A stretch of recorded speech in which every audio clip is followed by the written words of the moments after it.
Hey traders, David Frost, my strategic forecast. You're here for another episode of Common Sense Market Analysis. Today is Wednesday, November 10, 2021. We're looking at a daily chart of the SPY or Spider, which is the proxy for the S&P 500. What do we have on the docket today? We have an interesting day. The market went down a little bit, probably scared some people into thinking the top is in. Maybe it is, maybe it isn't. We'll get there when we get there, but just roll with me on the bigger picture for a moment. What is that line at 462.35? That is a bona fide trade that occurred for those traders that were wanting participants and paying attention this afternoon. What that's called in technical terms is nailing the low. We'll get back to that later. Let's get back to the bigger picture stuff. So I was actually looking for a turn around this time. It came in pre where I was looking for it, but we're not surprised the market went down. And by the way, we're really not surprised where it went to. Why is that? Because we talked about this exact price last night, and I think the night before. And if it's not in the video, then I was dreaming about it. Putting it in perspective, the S&P was down less than 1%. Markets go up, markets go down. This is a pullback until it's not. How do we begin to confirm that piece of information? We look down at the bottom portion of the screen at the volume, and we want to see if there was a huge spike in volume well above the average daily volume, which is the black line running across, or was it less than the average daily volume, which tends us to think that it's more of a pullback situation until something changes. Something else we discussed ad nauseum was the home base 20-period moving average situation. They were getting too far from home base. We talked about it every single night. Why? Because they were getting too far from home base. When that situation arises, we have to bring it to the forefront because it's more likely than not, as many people believe, the market will just keep going up forever. That's usually closer to at least a short-term way station where they have to allow home base to catch up to price. Price comes down to home base, a combination of the two things. That's their way of working off the fictitious overbought condition that you can't measure. Now let's talk about the flip side. What about the south side? A, are they finished going down? B, if they're not, where's the next way station in the southern direction? And C, where's the one after that? Let's talk short term, then let's stretch it out a little bit and say, what's the best price? What happens if the market gets to X price? Where am I willing to say, hey, you're going to find a turning point at that price from a daily chart perspective? We'll get to that after the short-term stuff. The short-term stuff. So I look over and I see a breakup candle. It's got a low of 460.83, and it happens to be not too far above the fat round number of 460. So that has to be an eyebrow raiser at least. We're going to put the number at 460, and then we're going to drill down to other charts, and we're going to see how that matches up with other time frames. 240 chart, not that dissimilar to the daily chart. You can see where they fought the 20-period moving average on the 240 chart today, closed right about on top of it. There are no accidents nor coincidences, but if you're not aware of or watching a 240-minute chart, you would have no idea that that price was important in part for that reason. We also have the breakup candle low, same 460.86. We're thinking 460 because it's fat, round, and dumb. But there's nothing material around that price on this chart. So what do? We move it along. When I go down to a 120-minute chart, I don't see a lot of different stuff. I don't really see a compelling reason why 460 would be anything important on this chart, the 240, nor the daily. You had the breakup candle low that was above it, and that's fine. If that was all they're going to achieve on the downside and then turn around, maybe you get a little bit of a spike lower tomorrow or Friday, and then they turn around. Well, that's something that we're not really interested in from a gotta have this trade kind of perspective. I want the number where I gotta have this trade because under normal garden variety conditions, there's going to be a contingent of buyers that waltz into the market at that time, at that price. What is that price? Before we get there, we double check the hourly chart and we say, hey, the 100 period moving average is below price, slightly above that 460 number, but they came not really too close to the 100 today, but they came close enough to say they were in the ballpark. They were in the neighborhood of the 100 period moving average. No longer, in my opinion, coming from afar. It's not really that important. It's also an hourly chart. Again, nothing real material on this chart either. I've got to look further. So what am I going to do? I'm going to know about the breakup candle low from the daily chart, the 240 chart, the 120 chart, but now I'm going to look lower. I'm going to say the only way I really get interested, like they're slapping me in the face, I got to have a trade, is if they're below 460. What's below 460 that's compelling?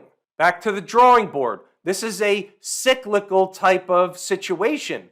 We're going to cycle through the charts until we find the answer. That's the way this works. And by the way, stay tuned. You're going to see some blockbuster trades from stocks on the move later. I thought I'd slip that in just to wet your whistle. The daily chart has that elusive home base 20 period moving average, 457.5, give or take. I like that spot. I have to note that spot. Now that we've adjusted downward to something that has importance, at least from a daily chart perspective, we can work back up later, but now we have a new benchmark. Now we go back to work. 240 chart. What's jumping off the page at me? Well, I have a pivot high here. That's important. That's at 458.49. Why is that important? Because the market ran up to that spot and had a quick sell-off. So I at least know it's important, but it's not uber important. It's just important. If it was a huge pullback on a daily chart, for example, or any other chart for that matter, it would be more important. But it's in the ballpark of this 457.50, so I'm not going to adjust up because of that. But I also have a breakup candle low, 455.56. That becomes of interest. Let's keep keeping on. Then we go over to the 120-minute chart, and what's jumping off the page when I zero in on that zone is the fact that the market did spend a lot of time in this spot, kind of threatened to go down, reversed up. So this, in a zone formation, is a breakout area of sorts. I'm okay with that. I can buy the concept. I'm selling myself. That's a breakout area. What's a better breakout area? About 454.05. That number should be familiar to most of you. It's right above the 100 period moving average. Now we've got our zone. I'm going to keep these numbers for myself, but based on what the market's doing, when it's doing it, decisions have to be made in real time. Think about this for a moment. Do they normally touch the moving averages and then trade right away from them? Or do they spike through them, maybe stay down there for a while, and then snap back? Which one happens more often than not? Once you can answer that question, you'll have your answer to the question, should I buy 457.50 or is there a better number? Is one of the other numbers really the spot that is a premium buy area? And this is if it happens sooner than later. If this is next Thursday, we're talking about something different. I'm talking about if they're intent on killing the tape over the next couple of days. I'm giving you the just in caser. Well, how do you know it's going to be right? We don't know in advance it's going to be right. What I do know is that's an area where there should be support, not from an intraday perspective, but from a daily chart perspective, from a 240 chart perspective, 120-minute chart perspective. These are longer time frames, which means it may take some time to turn the ship depending on how, if, and when they got down there. What if he's bonkers? What if he's never right? Let's take a look inside the numbers. We're going to check out the commentary. I'm going to let you read the whole thing. Then we're going to circle back to stocks on the move, and we're going to see through a combination of both those things what happened today for inside the number members. That tells the tale whether or not I'm right or not. Definitely not every time, not every single day. Let's check out what happened today. I'm going to give you the early summary, scroll up, and then I'm going to give you the brass tacks from a commentary perspective. It's hump day. They pulled back a little bit overnight. They were hanging around the flat line. The first thing of importance is the early pivot appears to be 466.70. Opening the day below or simply getting below opens the door for lower stuff. Right of the vertical, today's activity, 5-minute SPY chart, 466.70 is the horizontal line running across the screen, and you can see what happened earlier in the day. They tried. Once they're above, it is support. Once they drop back below and start closing candles below, it changes the scope of what's going on. All right, that's fine. That's nice. Let's scroll up, read the notes, pause the video, go back to the chart to double check the work. I'm going to fast forward to something that happened this afternoon when opportunity slapped me in the face. You have to know thy numbers. We'll start there. Again, pause the video, read the notes, go back to double check. You're going to learn stuff. You'll learn stuff with the numbers. You'll learn stuff with the commentary. Here, we're getting into that place. So I had somewhere to be this afternoon. I got tied up, and the market was going down, and I wasn't updating the thing, and I felt kind of bad about it. And so I immediately, as soon as I could, updated the thing. And by the way, this is not the first time this has happened. When I'm away from the screens, Murphy's Law kicks in about 80% of the time using the 80-20 rule. If I'm away from the screens, you're going to get volatility entering the market.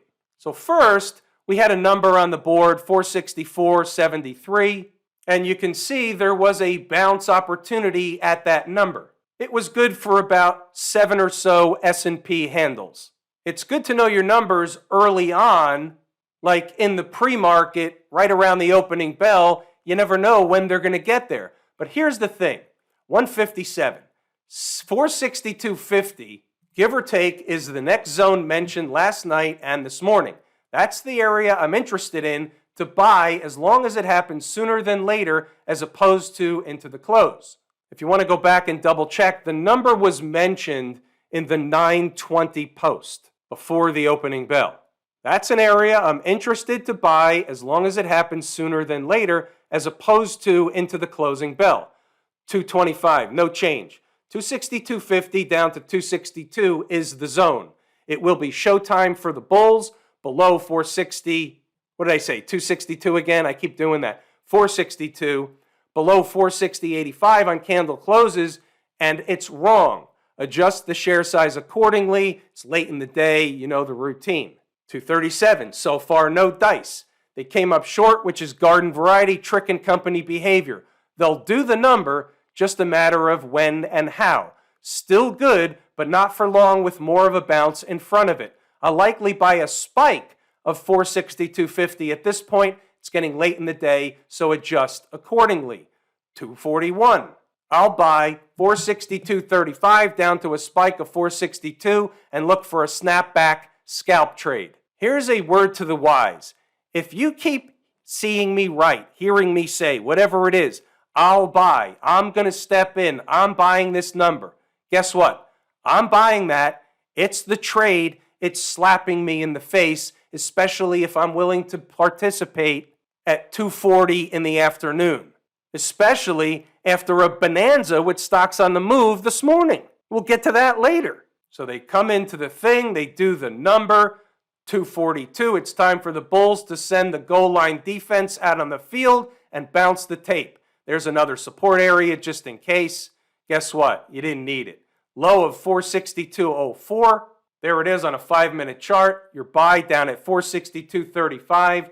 Low of day, 462.04. The zone was 462.50 to 462. It's in black and white on videotape. And that was it. That was the show for the day. You're not going to do anything else after that happened. If you just want to add it up, where did they go in this last candle of the day? The high was 464.28. That's almost 20 S&P handles from the entry. What happened with stocks on the move? Pretty healthy list today. We've got AMD, PRGO. NVIDIA didn't hit. Affirm did. Coin did not. Plug did not. FUBO did. And you did. We're going to look at the charts that did, not the ones that didn't. How about AMD to start off the deal? 141 and a quarter. Here's the low in this candle, 141.30. They took off without me. Some traders got in early. Others were left at the altar like I was. That's fine. It happens. The rest of it is history. I don't know if anybody was taking this trade late in the day, but this trade was over when they did that. It goes to show you the numbers work. Sometimes this happens. This goes into the heartbreaker category. The stock closed yesterday at 148.92. How do you pick a number like that, precisely like that, over and over and over again? You have to know your numbers. Perigo, $40.97. There was a secondary number. They came up short of it. It wasn't that far away. It was $40.97 on top of $40.12 down here. The low was $40.22. They went back up. They did the deal. They provided the minimum required base hit. Base hits put you in the Hall of Fame. You move on. How about Affirm getting taken out behind the woodshed, closing the prior day at 157.60, something like that. Here it is, 140.67. They spike it a little bit. They snap back. They do the deal. 145.49. That's well more than the minimum required base hit. We'll just call it $5 for argument's sake. They did the deal at the second number. You say thank you very much and you move it along. You never know which ones are going to provide you the rocket ride and which ones are going to come back and go to another destination. That's why we have to take the minimum required base hit off the table, and you can hold for more, but if more gets into less and less gets into break even, you have to get out of the remaining portion of the position to preserve the profits. That's how we run it as a business, but that's also enabling you to participate in the rocket rides. Why am I talking about that? We'll get to that in a moment. FUBO, we could say, was the lone FUBAR, shitburger in lighter terms. Now, nobody's riding this down all day, but there were trades in here depending on how you managed or didn't manage FUBO. They started bouncing around, this is a 1-minute chart, in that zone. Some traders that don't buy the number, but buy below the number in between the two numbers, they made money. But if you just painted by the numbers, it was a shitburger. It was the lone shitburger today, but that does happen. That's why we have stops. The stop was 27.50. You lick your wound, you throw some dirt on it, and you move on. Because you never know which ones are going to give you the rocket ride like Unity Software. So there were two numbers. They were close together. That obviously means I can make a case for both numbers. They came into the first. They went right through it into the second, spiked it by a few pennies, immediately turned around, and went on some kind of rocket ride. Let's put some numbers to it. So let's just say the entry, for argument's sake, forget the two numbers, say the entry was 157. Here's where they were by 10 o'clock in the morning, 189. Some traders are able to hold a piece, and you have what's called a risk-free, emotionless trade. You never know which ones are going to do this. We've all seen this before. If you've been watching these videos, you never know, but some of them do this. Stocks are headed to a destination. Here's an hourly chart. You can't tell the rhyme or reason why they were headed to a destination, but I know they're headed to a destination. Once they get there, one of two things happen.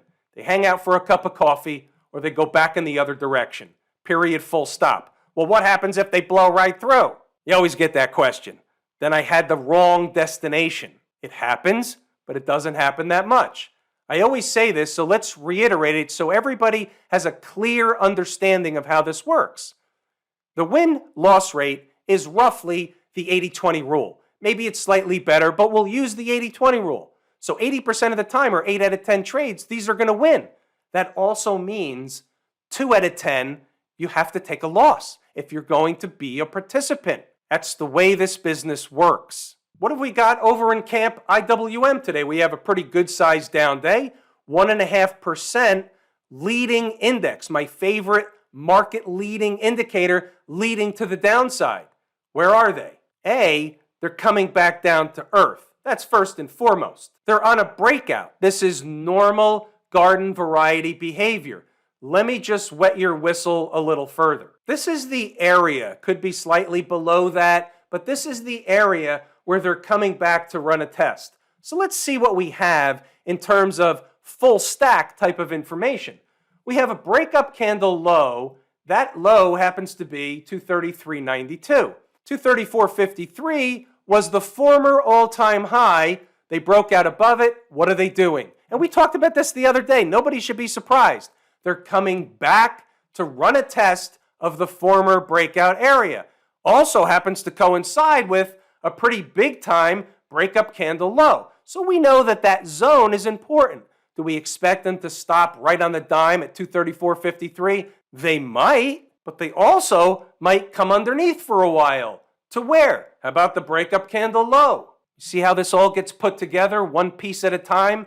Once you get the picture of the puzzle, you get a higher comfort level of how this thing actually works day to day, chart to chart, week to week. What else did we have from a full stack type of situation? Well, you have the 20-period moving average sloping up into that zone, into that breakup candle low, into that former high. So that's also an added thing. Why? Because they're coming back to run a test or at least pay a visit to home base. Just because the market is ebbing rather than flowing doesn't mean the long-term uptrend has changed. It hasn't. Short-term trends change first. They morph onto longer-term trends, but one at a time. So if your trend change on a 15-minute chart or a 20-minute chart or a 30-minute chart or an hourly chart changes, that doesn't mean the 240 chart or the daily or the weekly changed yet, but as time goes on, as more charts, more time frames change trend,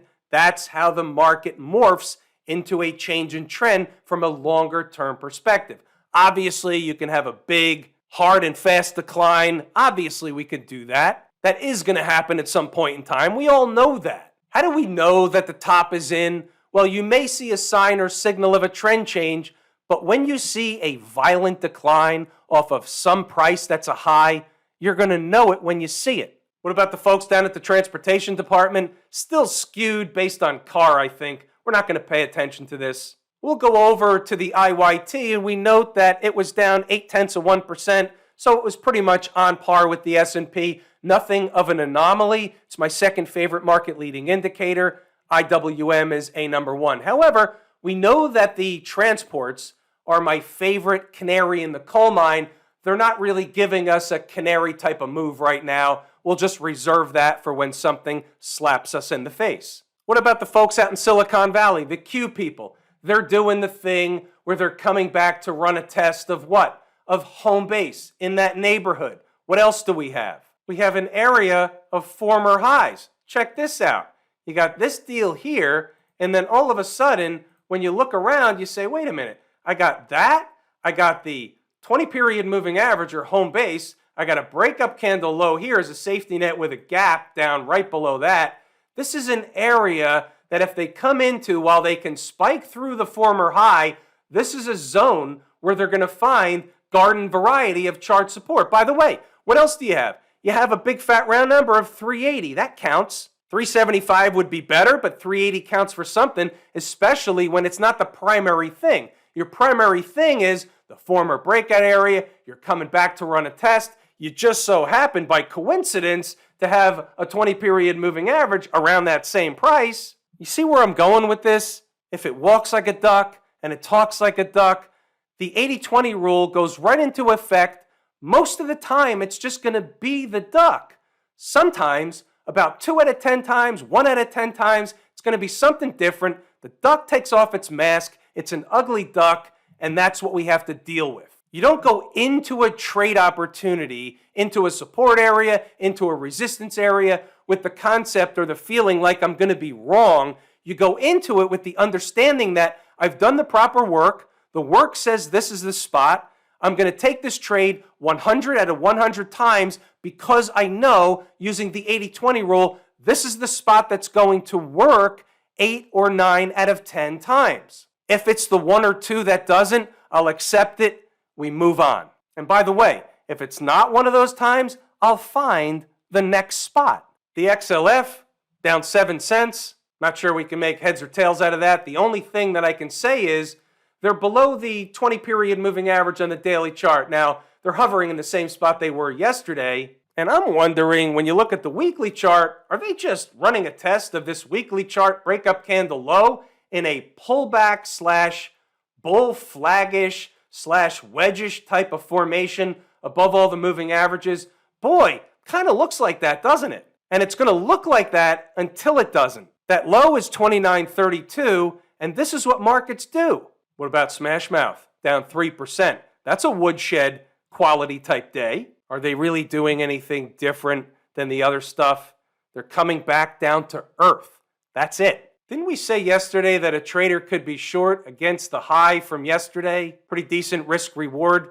Pretty sure we said that. Have I told you how much I appreciate each and every one of you? Without you, these videos are not possible. That is true and accurate information. We're going to pull the ripcord here today. I'm David Frost, my strategic forecast. Thanks again for tuning in to another episode of Common Sense Market Analysis.